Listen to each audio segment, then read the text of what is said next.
Yay! Ang saya! Nabili ko na lahat ng colors. As in lahat ng colors. Diba? Nako, nagiging masaya yung mga pagbibigyan ko nito, mga pagre-regaluhan ko. Ang saya niya! Nakakatawa. Tingnan niyo yung white. Look. White. Orange. Ang ganda. Ang attractive tingnan.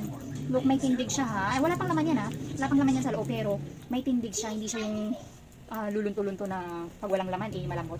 May tindig siya. Decente siyang tingnan. Tingnan mo yung green. Yayamanin. Diba? Kahit saan ka lang magpunta dyan, punta ka lang sa palengke, sa mall. Diba? Anytime na pupunta ka, kung saan man gusto mo. Diba? Pero syempre na lang, iba naman yung ano, yung talagang gagala ka, yung may bakasyon talaga. Iba naman yun, at talaga pang everyday mo gagamitin. Ayan. Nako, kahit na meron ka nito sa araw-araw para iba-iba yung kulay ng bag mo, diba? Ito yung black. Ito naman yung pink. So, ano yan? Ano pa yan? Nakahaba. Kung gusto mo medyo mahaba, kaya nasa harap mo, kaya kung gusto mo sa harapan mo, yan, okay naman. Paikliin mo, pwede. Yan, diba? O, diba? Black. Kumain natin yan. So, syempre. Yan. Pwede mo shoulder bag yan. Diba? Diba?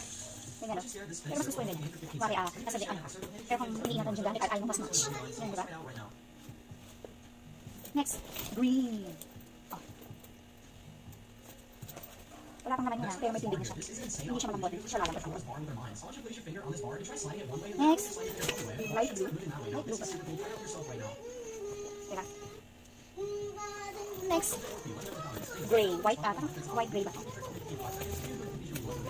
Marami siya sa white. Orange. Attractive niya. And ang white. Kung gusto niyo ng white, plain puti. Lalabhan mo nga lang siya ng lagi. Kili! Saya!